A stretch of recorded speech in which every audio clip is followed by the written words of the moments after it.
tandure sumilir ijo royo-royo ingsun sengguh hanyaran penganten bocah angon penekno blalimbing kinawe masuwi dodo tiro iku. Pemirsa, banyak sekali macam kambing yang dipelihara oleh para petani. Nah, kali ini Anda akan kami ajak menuju ke satu tempat. Di sana ada kambing yang namanya unik, yakni domba Garut. Nano, nano, nano, nano, nano, nano, nano, nano, nano.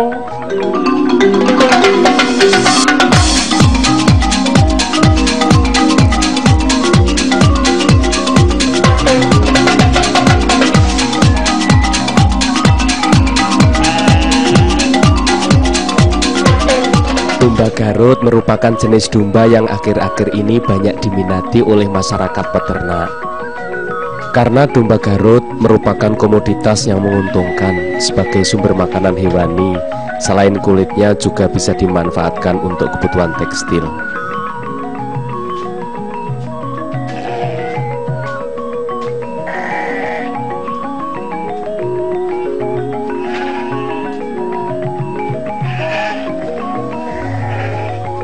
Di Kabupaten Sleman, domba Garut ini dikembangkan oleh Zaki Ahmadi, seorang warga dusun Plosok Kuning, Kelurahan Minomartani, Kabupaten Sleman. Bersama dua rekannya, sarjana peternakan UGM ini menerapkan ilmunya untuk memelihara domba Garut ini.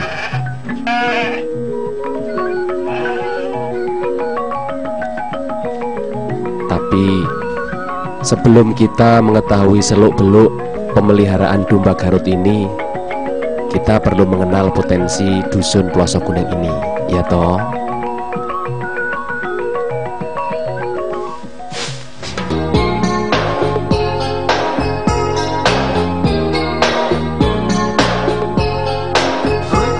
Waalaikumsalam warahmatullahi wabarakatuh.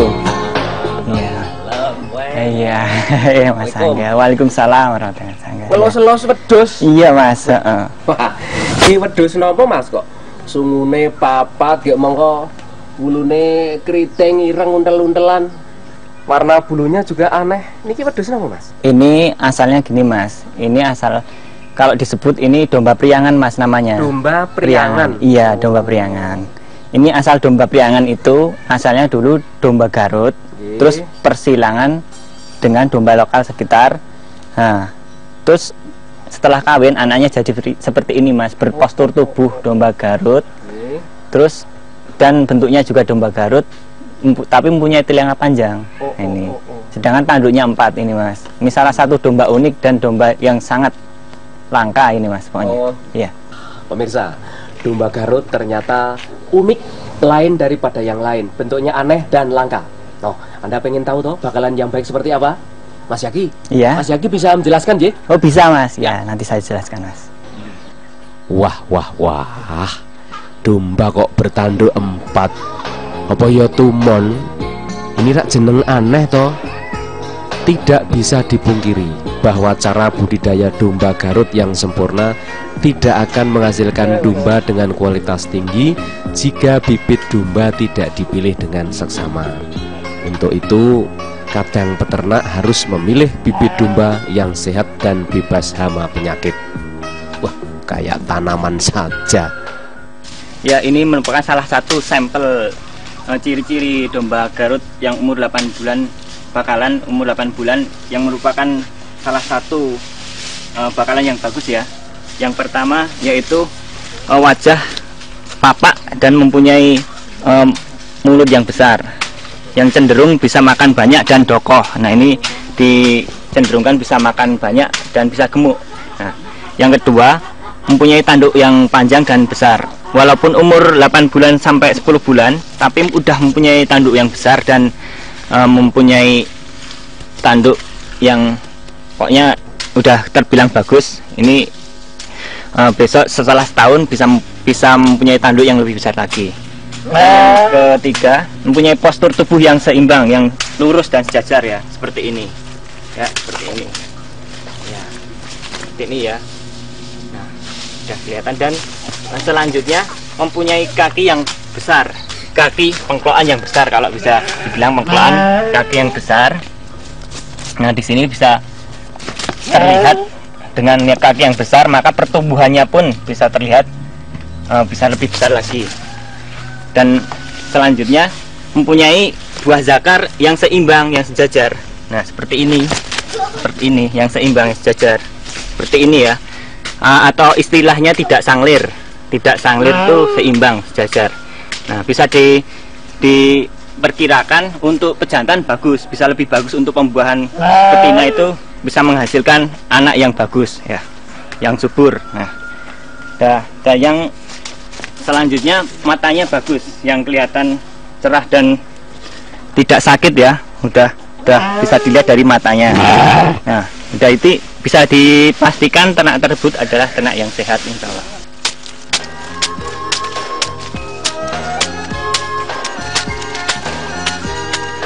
Beberapa peternak memilih untuk melakukan pembesaran domba Garut saja karena tidak mau pusing dengan proses pembibitan yang acap kali cukup rumit untuk mendapatkan bibit yang benar-benar unggul. Untuk itu, teknik beternak domba Garut secara detail harus dilakukan, termasuk hal-hal kecil tetapi penting, seperti menjaga kebersihan kandang. Kandang dibersihkan 1 kali dalam seminggu, sementara tempat makan dan minum perlu dibersihkan setiap hari.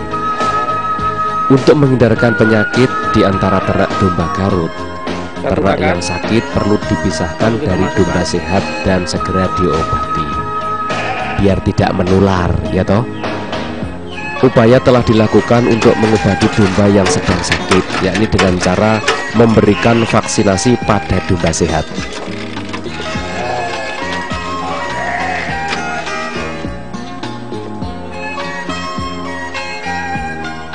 Nah, domba Garut ini dengan tanduknya yang besar juga mempunyai tenaga yang kuat. Oleh karenanya perlu dibuatkan kandang yang kuat juga. Kandang harus kuat sehingga dapat dipakai dalam waktu yang lama. Ukurannya juga disesuaikan dengan jumlah ternak, bersih, memperoleh sinar matahari pagi, ventilasi kandang harus cukup, dan terletak lebih tinggi dari lingkungan sekitarnya agar tidak kebanjiran. Ya, ini merupakan salah satu sampel atau contoh kandang domba Garut yang ideal untuk pejantan domba Garut ya, yang seperti ini. Yang pertama, untuk kandang ukuran pejantan yang mempunyai lebar 80 cm atau minimal 60 cm. Jadi lebarnya untuk kandang pejantan 1 ekor 60 sampai 80 cm dan mempunyai panjang ke belakang, yaitu untuk 1 ekornya 120 cm sampai 150 cm atau 1,5 meter. Untuk pejantan yang seperti ini dipisahkan pada umur 8 bulan hingga umur 1 tahun lebih. Dikarenakan kalau untuk dijadikan satu untuk pejantan dan pejantan nanti akan bentrok atau nanti akan adu sama lain. Ya, seperti ini. Dan alas kandang sampai dasar alas kandang mempunyai jarak 80 cm hingga 1 meter. Yang ideal seperti itu. Ini seperti jaraknya sekian dikarenakan untuk pembersihan atau sanitasi kandang tersebut dapat mempermudah, dan untuk jarak kandang tersebut kotoran dan ternak tersebut akan lebih jauh karena untuk menghindari penyakit kulit atau penyakit yang lainnya. Ya.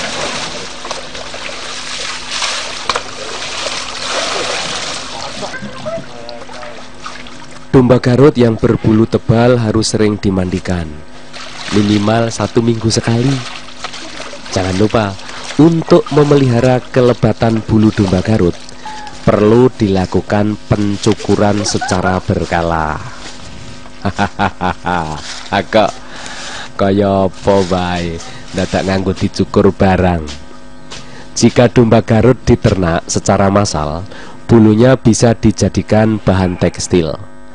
Pencukuran bulu domba dengan gunting biasa atau alat cukur ini dilakukan minimal 6 bulan sekali dan disisakan guntingan bulu setebal kira-kira ya setengah sentimeter.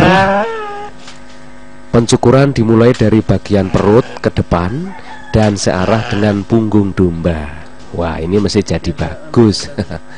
Sementara itu, untuk menjaga kesehatan tubuh perlu dilakukan pula pemotongan kuku, pedicure, manicure.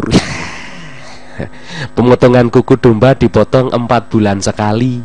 Untuk prospeknya di wilayah daerah istimewa Yogyakarta itu sangat prospek karena selain domba ini dagingnya sangat banyak dibanding dengan domba lokal, harga relatif lebih murah dibandingkan dengan yang ada di pasaran. Misalkan kayak daging sapi yang sekarang sangat melonjak sangat tinggi, daging domba Garut bisa sebagai alternatif penggantinya. Selain itu banyak juga peminat-peminat yang selalu berkonsultasi, menghubungi, kemudian pesan kepada kami.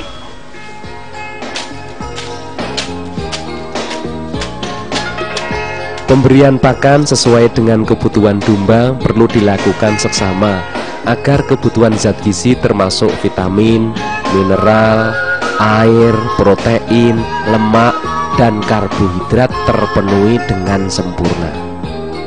Campuran pakan dari bahan-bahan tersebut harus disesuaikan dengan tingkatan umur domba. Ternak dewasa sebaiknya diberikan pakan rumput dan daun dengan perbandingan 3:1.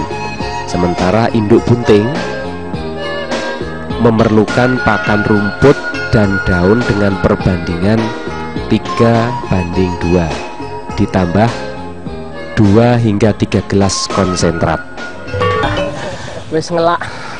Mas Yaki. Iya, gimana Mas? Setahu saya Iya.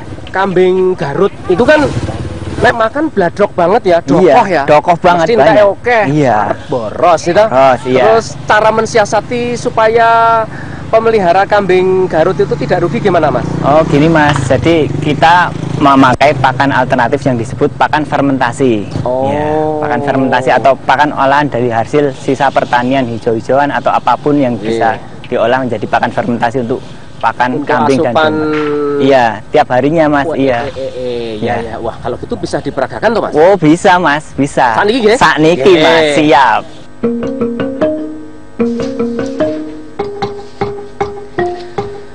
Pada umumnya pakan untuk domba digolongkan dalam 4 golongan. Golongan rumput-rumputan seperti rumput gajah, benggala, brachiaria, raja, Meksiko, dan rumput alam. Lalu golongan kacang-kacangan seperti daun lamtoro, turi, hasil limbah pertanian seperti daun nangka, daun waru, daun dadap. Golongan makanan penguat konsentrat seperti ada dedak, jagung kering, garam dapur, bungkil kelapa, bungkil kelapa, moi moi moi. Ya, untuk komposisi pakan fermentasi kami meliputi yaitu sumber protein, sumber energi, dan untuk pengencer yang lainnya seperti bahan-bahan yang lainnya. Sumber energi meliputi dedak bisa, gobi bisa, ampas ketela bisa, gilingan juga bisa. Nah, yang kebetulan kita pakai yaitu dedak yang dapat kita peroleh dengan mudah untuk sumber energi. Yang kedua yaitu untuk sumber protein. Sumber protein bisa meliputi polar bisa, ampas tahu bisa, ampas kedelai bisa, kulit kedelai bisa. Nah, kami menggunakan kulit kedelai untuk bahan pencampuran bahan fermentasi. Yang kedua yaitu untuk sumber mineral ya, sumber mineral kami tambahkan yaitu garam, berupa garam, dan nanti untuk bakteri starter untuk pengurainya kami menggunakan E4 ya, E4.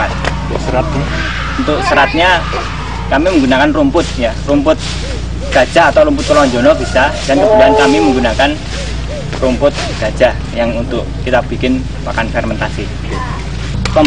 Cara pembuatan pakan fermentasi yang pertama yaitu larutan dulu yaitu E4 tutup E4 tutup ya.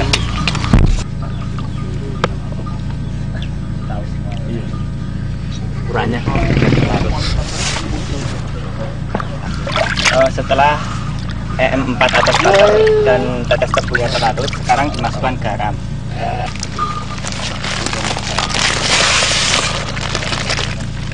Diaduk sekarang rata.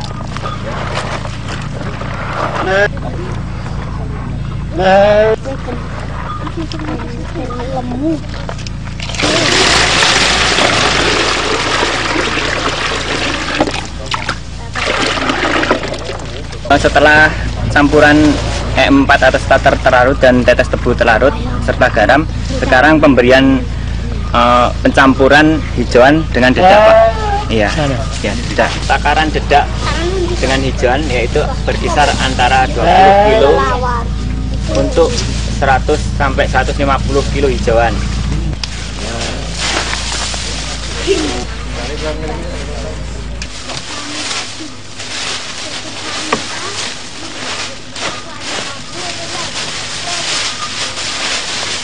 Setelah pencampuran dedak pada hijauan rata, sekarang pencampuran kedelai atau ruci. Ini perbandingan antara kleti dan hijauan. Kletinya berkisar 50 kg sampai 60 kg. Ya, setelah semuanya tercampur antara dedak, terus kulit kedelai dan hijauan tercampur, sekarang kita campurkan dan kita ratakan E4 atau bakteri starter, garam dan air. Ya, perbandingan 20 liter untuk 100 sampai 150 kg rumput atau semuanya bercampur. Nah, sekarang mengadukan pada pakan tersebut agar rata. Mari kita lakukan pengadukan pakan tersebut.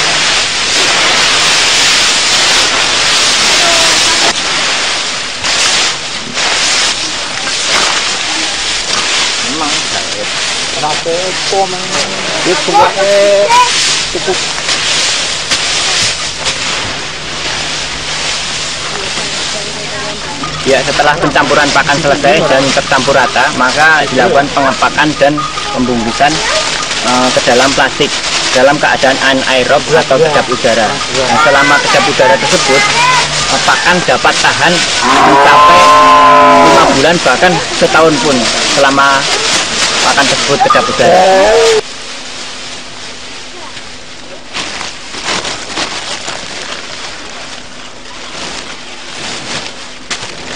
Ya, bisa kita lihat ya, untuk hasil pakan fermentasi yang sudah jadi, yaitu daunnya sudah layu dan bisa dilipat dengan mudah, elastis, sehingga dicerna oleh ternak dapat mudah dicerna dan dapat dimakan oleh ternak dengan mudah.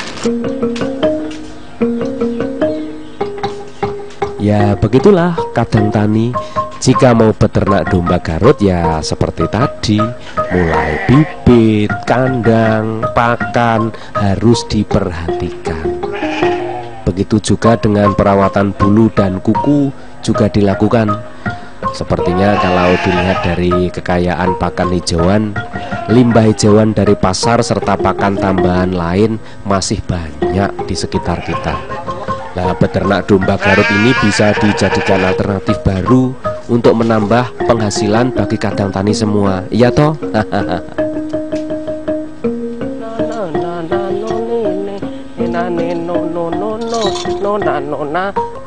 Pemirsa, ternyata domba Garut mempunyai prospek yang sangat menjanjikan. Anda tertarik? Ketemu lagi pada Sobat Deso edisi berikutnya. Banyak sedulur, banyak kamro. Salam.